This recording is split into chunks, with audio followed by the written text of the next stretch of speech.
I have a question for you. Do you feel as though you are not allowed to have your own feelings and emotions in your own household? Do you sometimes feel controlled, or all the time feel controlled, in the fear of your spouse and their outbursts and their anger? And do you sometimes feel numb to your feelings because you aren't allowed to speak your truth or to show emotion? If you feel this way, you will want to watch this video to understand what's really happening and taking place in your house.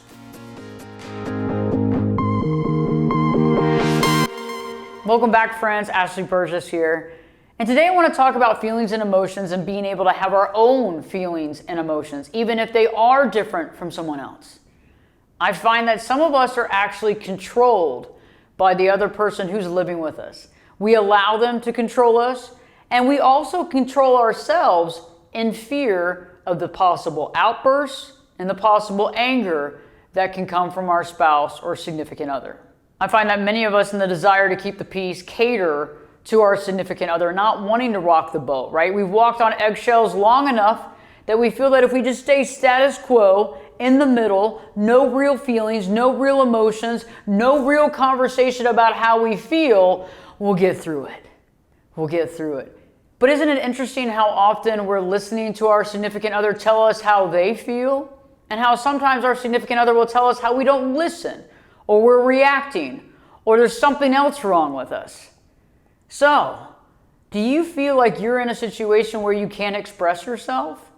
You know, I find it very interesting because over a period of time when we are unable to express ourselves honestly, we repress ourselves. We repress our feelings and emotions, and we begin to feel numb, as if we don't have any feelings or emotions anymore, and that leads us to begin to feel that there's something wrong with us. Is there really something wrong with you? Or have you repressed your feelings in order to keep the peace? The first indication is that you cannot express yourself honestly. Okay. Now what this means is that you probably have a feeling or emotion, or you have a suggestion or thought, and you really want to tell your spouse or significant other, but you know that they're not going to agree with you, they're going to find fault with what you have to say, or they might get angry with it. So what do? We hold our tongue, right? Maybe we just make small talk. Maybe we don't talk at all. Maybe we smile. Maybe we gray rock. But I ask you, how often do you find yourself where you cannot express yourself? How often do you find yourself holding your tongue to be sure that you don't rock the boat? And how healthy do you really think that is for you? The second indication is that you feel disconnected from your emotions. You feel almost numb. And why is that? Well, when we don't allow ourselves to feel because we're told that our feelings aren't correct, we begin to divide from our feelings. We become almost robotic in nature. And this can happen over a long period of time in an environment where when you do speak your truth, you get yelled at, you get made fun of, you get called names. Maybe there's some gaslighting and manipulation in there. Or maybe there's some times where the person, when you do speak your truth, holds on to that information later on to use it as forever ammunition. I've actually created a video on what I have dubbed and pretty much copyrighted the concept of forever ammunition and how this information can be used against you later on, even when you're just speaking your honest truth. And I understand that when you feel disconnected from your emotions, it's almost like you feel disconnected from yourself. We're human beings. We have feelings. We have emotions. We can't hide part of ourselves just because somebody else isn't going to feel like it's okay. How often are you having to do that in your day-to-day life? How often are you listening to somebody else tell you how they feel when you just have to be quiet? The third indication is that you cannot be loud, you cannot be joy-filled, and you definitely can't show emotion by crying. This might hit home for many of you when you're the opposite of what the other person wants to deal with. Perhaps you walk in and you're really happy and you're excited and you want to share it with them and they're, shh, be quiet. What's wrong with you? Why are you so loud? Totally taking all the enthusiasm and all the happiness right out of what you wanted to share. I mean, whether it's you're crying, maybe you lost a family member or friend or anything like that, and your crying makes them feel uncomfortable. You have to go hide whatever you need to do to be you because they're uncomfortable or it's irritating to them or you're too loud. Do you see how you can't even be you? Too loud? What does that mean? I've been called too loud in a past relationship a long, long time ago. I exited stage right on that one. But it was interesting when I was loud, which is my voice. I was never loud. It was just me. They just wanted me to change my voice and they just told me how irritating it was. Are you being told how irritating you are? Are you being made fun of by your emotions? Are you being told to be quiet, to settle down, to tone it down? Something to think about. The fourth indication is that you just cannot have your own feelings. They're allowed to have their own feelings. They're allowed to lament hour after hour about how they feel. And you're supposed to sit there and listen, be encouraging, help them out. But when it comes to you, they dismiss it. When you have your feelings, they make fun of them. When you actually have a real feeling, they told you that you're being too sensitive. Because I think that a lot of us this reigns true, and we don't realize it because we've been going through it for so long, it seems normal.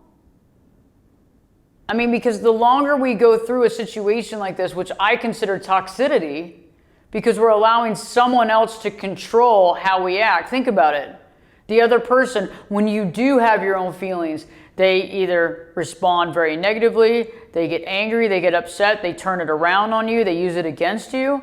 And so you train yourself out of self-preservation. I can't show how I feel. Out of self-preservation, I can't be transparent. So I have to hide all that, put it deep down within me and not deal with it. And that's also how we find ourselves disassociating from our own life, when we divide up from our emotions and when we're in an environment where we feel that we have to do that for self-preservation, that's very unhealthy. And what happens too is that we begin to feel that we don't have the right to have our own emotions. We start losing that right within our own mind and we start taking on the emotions of someone else, or we become homogenized. And last but not least, you cannot have a different thought or a belief system from the other person. Okay? When was the last time you had a unique thought about something and you expressed yourself and you were told that that's stupid or that you needed to do more research? When was the last time that you realized that you have covered up belief systems because when you brought it up, you're told that you're crazy or that you need to go see a therapist, counselor, life coach, or that you have a true problem if you feel that way? And what does that do to you? How does that make you feel? Does it make you just kind of like feel as though you have to get within yourself and you feel as though you don't have anybody there that you can talk to? I mean, that's a real feeling. I mean, when we feel as though we can't even have an original thought, that's complete control. And I feel like when we're in these situations, the other person becomes larger than life. They become like this end-all, be-all, larger than life, scary person. But we keep giving them more and more of ourselves. And they keep taking more and more of ourselves. And what's interesting about this is in these situations, we are not human. I believe that the other person actually sees you as a piece of property, and they keep taking more and more of the land as you keep giving it to them. You're allowed to have your own belief system. You're allowed to have your own thoughts. You're allowed to have your own emotions. You are your own person, but the other person doesn't see you as that. And one caveat that I want to express before I leave today is that when somebody is trying to control you, your every thought, your every emotion, they're trying to control you because they're completely out of control in their own life. They might look like they're in control, they might act like they're in control, but they are completely out of control internally. And so the only thing that they can control is you and everybody around them that they can control. You, the kids, the dog, the cat, that's who they control, because they're completely out of control. So I want you to think about that. If you feel control where you can't even express yourself, I want you to begin to journal on this and think about that. How often are you putting yourself on the back burner? How often are you not being true to yourself because of this environment? And how much longer can you live in an environment like this where you're not allowed to feel or be human? In the comment section below, let me know, how did you stand up for yourself if you were in a situation like this? How did you turn the tables? I know how to do it. I know how to rise above that and how to take power back. And I'm interested in how you've done it. If you haven't done it yet and you have questions, please express those questions in the comment section below as well, so we can learn from one another and so I can answer any questions that you may have. Oh, by the way, we have membership options as well on the channel now. So if you want to learn more about that, you can click on that membership button and it'll have a video that pops up and you can learn more about those options. But also don't forget to subscribe if you haven't already and like the video as well. Take care and don't forget to live your true life.